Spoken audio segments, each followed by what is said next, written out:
হেৰি, ইয়াত কি ৰৈ আছে? এইবাৰ চকীদাৰ জাতীয় মানুহ এজনে মাত দিলে। সিদ্ধাৰ্থৰ সম্বিত ঘূৰি আহিল।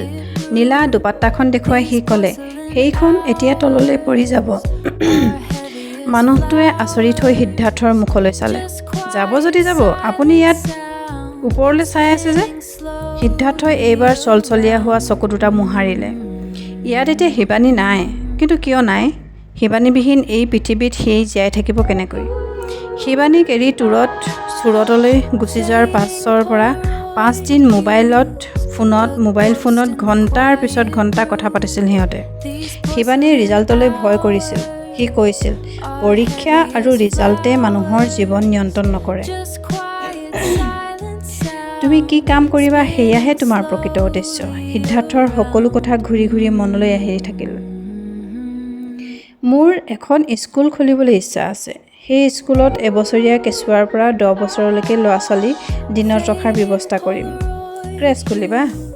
ঠিক আছে, ঠিক ক্ৰেচ নহয়। চাকৰিয়াল মাক দেউতাকে ল'ৰা-ছোৱালীক থৈ যাব। কিন্তু সিহঁতক 4 বছৰ বয়সৰ পৰাহে আখৰ শিকোৱা হ'ব। তাৰ আগতে নহয়। সিহঁতৰ পৰীক্ষা লোৱা নহ'ব।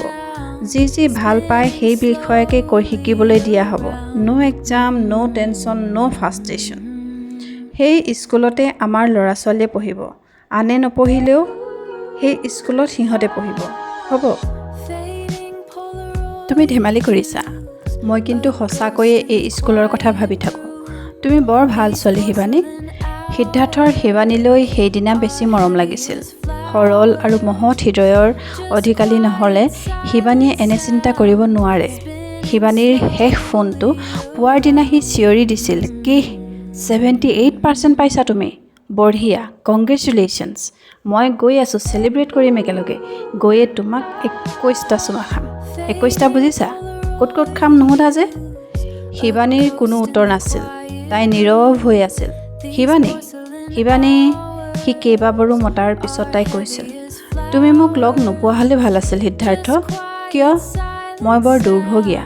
তুমি ইমান সুবিধা পায়ো মই ভালকৈ পঢ়িব নোৱাৰিলোঁ, ভাল ৰিজাল্ট কৰিব নোৱাৰিলোঁ। মই আজি খুব ভাল ৰিজাল্ট কৰা হ'লে তোমাৰ ফূৰ্তি বাঢ়িলেহেঁতেন। তুমি মোক অভিনয় কৰি নেদেখুৱাবা।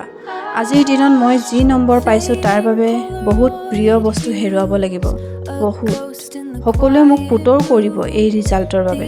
তুমিও চাগৈ মনে মনে কৰিছা কিন্তু প্ৰকাশ কৰা নাই। তুমি চিম্পেথি দেখুৱাইছা। Shut up. কি পলাপ বকিছা? মই তোমাক চিম্পেথি দেখুৱাইছোঁ? তুমি মোক অভিনয় কৰা বুলি কৈছা। তোমাক মই বৰ সৰল ছোৱালী বুলি ভাবিছিলোঁ। But you are very complex. You are a cynic girl.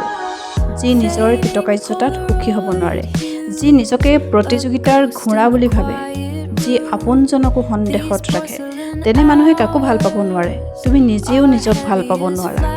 সিদ্ধাৰ্থই খঙত ফোনৰ ছুইচ অফ কৰি দিছিল। সম্পূৰ্ণ এটা দিন সি খঙতে শিৱানীৰ সৈতে যোগাযোগ নকৰিলে। পিছদিনা পুৱাই সি শিৱানীলৈ ফোন কৰিলে। শিৱানীৰ ফোন নিমাত। এই নিস্তব্ধতাই সিদ্ধাৰ্থক অস্থিৰ কৰি তুলিলে। শিৱানীৰ মাতষাৰ শুনিবলৈ সি 10-15 মিনিটৰ মূৰে মূৰে ফোনৰ বুটাম টিপিলে। কাম-কাজত মন নবহা হ'ল। অফিচিয়েল টুৰো সম্পূৰ্ণ নকৰিলে। এই নিস্তব্ধতাৰ মাজেৰেই শিৱানী গুচি গ'ল। শিৱানীয়ে খং অভিমানত ফোন বন্ধ ৰাখিছে বুলি এঘণ্টাৰ আগলৈকে সি ভাবি আছিল। শিৱানীৰ সৈতে শেষ কথোপকথন এখন কাজিয়া আছিল। এই কাজিয়াই তাৰ চকুত টোপনি সৰিছিল। জীৱনত প্ৰথমবাৰৰ বাবে অনুভৱ হৈছিল প্ৰেমৰ বিষণ্ণতা কিমান মধুৰ, কিমান অস্থিৰ। সি শিৱানীক সাৱটি ধৰি তেনেকৈ কোৱাৰ বাবে ক্ষমা বিচাৰিব বুলি সাজু হৈ আহিছিল। শিৱানীয়ে সেই সুযোগ নিদিলে। হঠাতে সিদ্ধাৰ্থই হোষ্টেলৰ গেটত মূৰ থৈ হুকহুকাই কান্দি পেলালে। চকীদাৰজনে সিদ্ধাৰ্থক আওকাণ কৰি বগেনভেলিয়াজোপাৰ ওলমি অহা ডালবোৰ ঠিক কৰি আছিল। সি অবাক হৈ কান্দি থকা সিদ্ধাৰ্থলৈ চালে। আগবাঢ়ি গৈ সুধিলে, কান্দিছে কিয় ছাৰ? নাই কন্দা। কিয় কান্দিম? সিদ্ধাৰ্থই তৎক্ষণাত সেই ঠাই ত্যাগ কৰিলে। অবাক হৈ চকীদাৰজনে সিদ্ধাৰ্থ যোৱালৈ চাই থাকিল। শিৱানীবিহীন চিনাকি মহানগৰখনৰ প্ৰতিটো ৰাস্তাই যেন অচিনাকি শূন্য, ৰিক্ত। শিৱানীৰ প্ৰতি তাৰ প্ৰচণ্ড খং উপজিছিল, কিন্তু খং কৰিবলৈও শিৱানী নাই। নিজকে অপদাৰ্থ যেন লাগিল। এজনী ছোৱালীক সি তাৰ ভালপোৱাৰে জীৱন দিব নোৱাৰিলে, সপোন দেখুৱাব নোৱাৰিলে, সি প্ৰমাণ কৰিব নোৱাৰিলে নিজকে শিৱানীৰ প্ৰেমিক হিচাপে। শিৱানীয়ে তাক উপহাস কৰি গুচি গ'ল। শিৱানী কলেজ, বিশ্ববিদ্যালয়, শিক্ষক শিক্ষয়িত্ৰী, সমাজ সকলোৰে প্ৰতি তৎমুহূৰ্ততে সিদ্ধাৰ্থৰ বিদ্বেষ আৰু আক্ৰোশ উঠলি উঠিল। শিৱানীবিহীন এই সমাজৰ কাৰো ক্ষতি নহ'ল। শিৱানীয়ে মৃত্যুৰে দেখুওৱা প্ৰতিবাদ, খং, অভিযোগ কাৰোকো স্পৰ্শ নকৰিলে। কোনেও এবাৰো নকলে এই পৰীক্ষাবোৰ, নম্বৰ, প্ৰতিযোগিতাবোৰ কৃত্ৰিম জীৱনত ঠগোৱা এক ৰঙীন চশমা। আত্মহত্যা কৰা যুৱক যুৱতীৰ নামৰ লিষ্টত শিৱানীৰ নামো সংযোগ হ'ল। পুলিচ ৰেকৰ্ডত থাকি গ'ল, তাতকৈ বেছি একো নহয়। শিৱানীৰ মৃত্যুৰ শোকসভাত ল'ৰা-ছোৱালী বিশেষ নহ'ল। তথাপি সাধাৰণ সম্পাদক ৰথিনে শুৱলাকৈ গুৰুগম্ভীৰ পৰিৱেশত ক'লে, শিৱানীৰ মৃত্যু আমাৰ সমাজ ব্যৱস্থা আৰু পৰীক্ষা ব্যৱস্থাৰ কৰুণ পৰিণতি। একে ধৰণৰ কথাখিনি বেলেগ বেলেগ ধৰণে প্ৰত্যেকেই ক'লে। দুজনীমান ছাত্ৰীয়ে কথা ক'ব নোৱাৰি কান্দি পেলালে। সভাখনৰ চৌপাশত বতাহ গধুৰ হৈ পৰিল। কিন্তু সভা ভংগৰ পিছতেই পৰিৱেশ সলনি হৈ গ'ল। মহানগৰত ঠায়ে ঠায়ে এডুফেয়াৰ বহিছে। কোনে কি পঢ়িব, কিমান খৰচ, এই বিষয় লৈ সকলো ব্যস্ত হৈ পৰিল।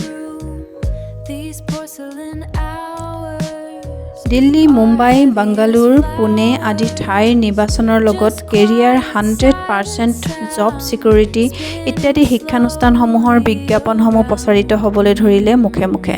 শিক্ষানুষ্ঠানৰ কেৰিয়াৰ গঢ়াৰ লোভনীয় প্ৰতিশ্ৰুতি, ৰংচঙীয়া বুকলেট, সুদৃশ্য শিক্ষানুষ্ঠানৰ কক্ষ, সুন্দৰ পোছাক পৰিহিত হাঁহিমুখীয়া ছাত্ৰ-ছাত্ৰী আৰু শিক্ষকৰ ফটো সম্বলিত পুস্তিকাবোৰ ইটোৱে সিটোক দেখুওৱাৰ প্ৰতিযোগিতাও আৰম্ভ হৈছে। প্ৰণামী, ঝৰ্ণা, ছফিয়া, কিশলয় একেলগে কলেজৰ পৰা ওলাই আহিল। সেই সময়খিনি প্ৰত্যেকৰ বাবে জীৱনৰ এক চূড়ান্ত সিদ্ধান্তৰ মুহূৰ্ত। বুকুত উদ্বিগ্নতা, মগজুত চিন্তাৰ কচৰত। কি বিষয় পঢ়াৰ সিদ্ধান্ত ল'ব? মাক দেউতাক, বন্ধু বান্ধৱৰ পৰামৰ্শই যদি এই মুহূৰ্তত ত্বৰান্বিত কৰে, পিছ মুহূৰ্ততে আকৌ নিজৰ সিদ্ধান্তই মনৰ মাজৰ পৰা দুৰ্বল কণ্ঠৰে প্ৰতিবাদ কৰে। সৰহসংখ্যক ছাত্ৰ ছাত্ৰীয়ে ঘৰৰ অভিভাৱকৰ সিদ্ধান্ত গ্ৰহণ কৰে। কিশলয়ৰ মুখখন ভাৰাক্ৰান্ত। এই মুহূৰ্তত মোবাইল ফোনত দেউতাকে নিৰ্দেশ দিছে, ঘৰলৈ আহ, এতিয়া একো সিদ্ধান্ত নল'বি। মেডিকেল তই পঢ়িবই লাগিব। বাছনি পৰীক্ষাৰ বাবে সাজু হ। Second অপশ্যনহে engineering. কিশলয়ে বিষণ্ণ মনেৰে ক'লে, মোৰ কেমেষ্ট্ৰীত অনাৰ্ছ লৈ পঢ়াৰ বৰ ইচ্ছা। মই এজন ভাল অধ্যাপক হ'ব খোজোঁ। কিন্তু দেউতাক কওঁ কেনেকৈ? ডাঙৰ দাদাৰ সৰুতে অসুখ হৈ পঢ়িব শুনিব নোৱাৰিলে। এতিয়াও চিকিৎসা চলি আছে। মই দেউতাৰ আশা ভৰসাৰ থল। বেংকৰ বদলিৰ চাকৰিৰ বাবে দেউতাই ইয়াত মোক সকলো সুবিধা দি পঢ়ুৱাইছে। দেউতাৰ মনত দুখ দিম কেনেকৈ? তদুপৰি মোৰ ফটোগ্ৰাফীত চখ আছে। ভাবিছিলোঁ ইয়াত পঢ়ি থাকোঁতে মই ফটোগ্ৰাফীৰ ট্ৰেইনিং এটা ল'ম। মোৰ এখন চিনেমা কৰাৰো হাবিয়াস আছে। কওঁ নকওঁকৈ কিশলয়ে ক'লে। ছোৱালীকেইজনীয়ে মনোযোগেৰে শুনিলে তাৰ কথাবোৰ।